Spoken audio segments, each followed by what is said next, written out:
It seems like the Oilers are in a century-long rebuilding stage, only making the playoffs once in the 2010s, even after having 3 straight first-round selections. It seemed like it never really worked out, and the players never met up to their projected potential. So we're going to go back and see just how dominant the Oilers could be if they drafted right.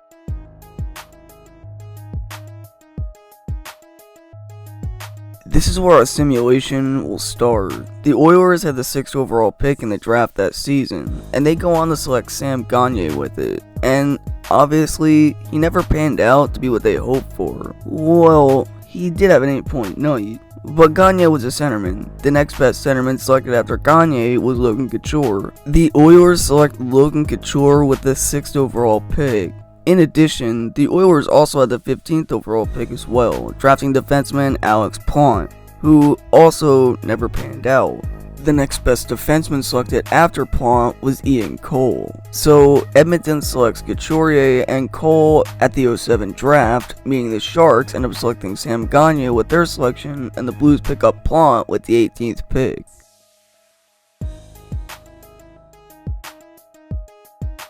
Nothing changes, as selecting Jordan Eberle was a smart decision. Now, the roster is in for complete shakeup.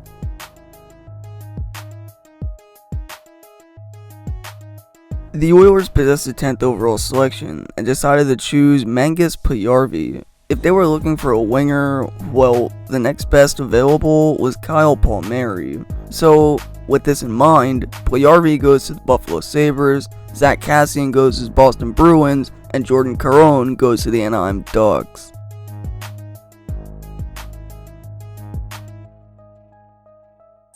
The Edmonton Oilers possessed the number 1 pick at the draft that season, and they ended up selecting Taylor Hall. Nothing will change, except for the fact that he'll never get traded in the simulation. Now, here's an update on how the roster looks. So now, we're gonna get realistic here. With a roster like this, Edmonton will most likely not get the 1st overall pick. The Oilers had 62 points that season. Instead, the team probably will post around 80 to 82 points, bumping them down to about the 4th overall selection. This selection ends up being huge. Edmonton, looking for a center, ends up drafting the next best option in Mark Scheifele at 4th overall, changing the entire draft order. So, to now recap, the Avalanche now get Ryan Nugent-Hopkins at 1st overall, the Panthers land Gabriel Landeskog at 2nd overall, and the Devils get Huberdeau. The Islanders and Senators selections don't change, but the Jets now select Sean Couturier, and the Flyers are now stuck with Adam Larson. This could have been wild.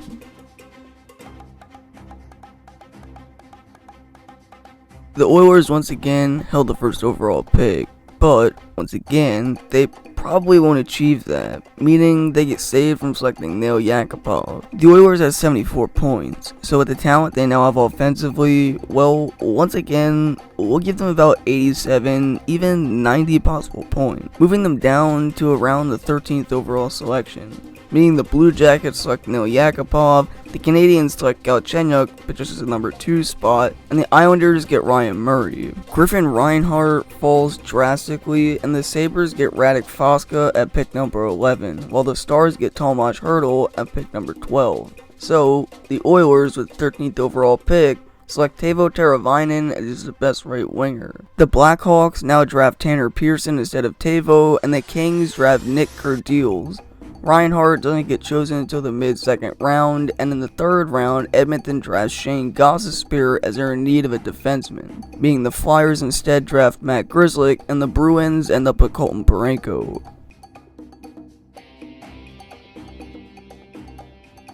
The Oilers are now skilled enough to qualify for the playoffs, as Dubnyk starts to take the helm, surprising everyone.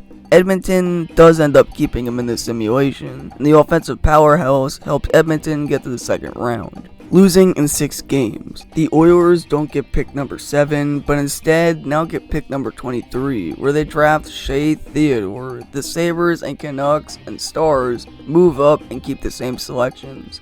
But the Flyers, however, now select Darnell Nurse, and Morin gets selected by the Capitals. The roster now starting to look pretty amazing for the Edmonton Oilers.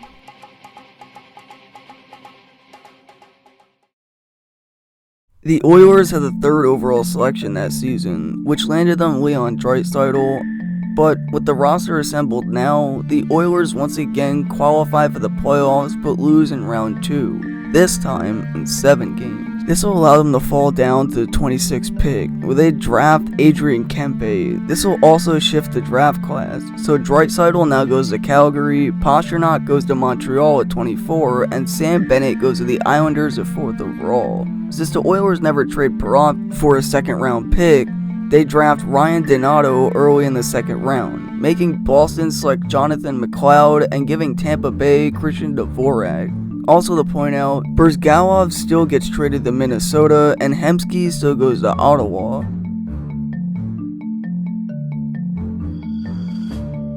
Laurent Brossoit will get the backup spot behind Dubnyk this season, helping the Oilers reach the Western Conference Final, but losing to the eventual Stanley Cup champion Chicago Blackhawks. This means that Buffalo wins the McDavid sweepstakes, Arizona lands Jack Eichel, and the Leafs draft Dylan Strome. Mitch Marner goes to Carolina, and Hanifin gets drafted by Philly at 6th overall. Since the Oilers never trade for Griffin Reinhart, they'll select Matthew Barzal at 15th overall instead of 16th, meaning the Islanders never land him. The Oilers now draft regularly at 27th overall and select Sebastian Aho, and in round 2, Carolina will instead get Gabriel Gagne. And since Edmonton is the 58th overall pick, the Jackets-Ducks trade never happened, so Edmonton lands Oliver Shillington, which means Calgary drops the next best defenseman in Caminaccio. The Oilers still acquire Cam Talbot, so they'll instead trade Laurent Brossoit to Calgary for their 4th round pick.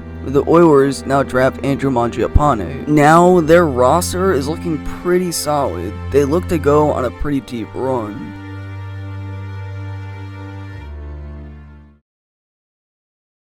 Justin Schultz never gets traded to the Penguins, and the Oilers would finish with 70 points that season, which they draft Puljujarvi at 4th overall. This Edmonton team assembled, however, is very deep and advances to the Stanley Cup Final, losing out in 6 games to the Pittsburgh Penguins. The Oilers now selected 29th overall. However, they also make a trade.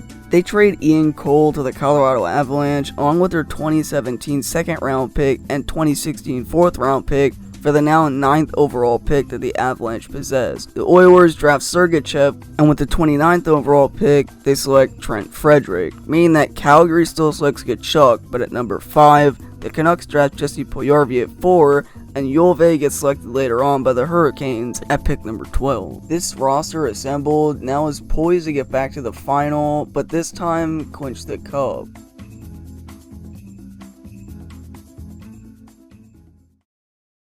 10 years since we started the sim, the Oilers make the playoffs in real life, but lose in round 2. We're going to say they win, and advance back to the Stanley Cup Final, facing the Tampa Bay Lightning, who beat out the Penguins in the simulation. The Oilers and Lightning go to 7 games, and the Oilers would go on to win their first cup of the sim. The series clinching goal, scored by Sebastian Aho. Conn Smythe Trophy winner, Devan Dubnyk. This is where our simulation stops. After going into NHL 19 and assembling this roster in the game, it's processed as a 93 overall, which is one of the highest overalls in the game. Imagine if this roster was actually created in real life. This would have been crazy. I actually went in and simmed a couple games as well, and the Oilers' leading goal scorer was none other than Taylor Hall. As you can see, the entire league can change just by someone making a simple selection. The draft is more than just selecting a player. It's deciding one's future and deciding the future of the league. All it takes is one decision to alter an entire reality. The Edmonton Oilers could have been set to win and succeed for years, but the decisions made in real life had yet to pan out into the amount of success shown in this video. One moment can make or break history, whether it ends up being for better or for worse. I think you'll see changes, and you'll see some changes, but probably a different philosophy bringing that Pat Quinn will bring with Tom Rennie and Kelly. We want to be a puck possession team, but we also want to be a team that's harder to play against than what we were last year for sure.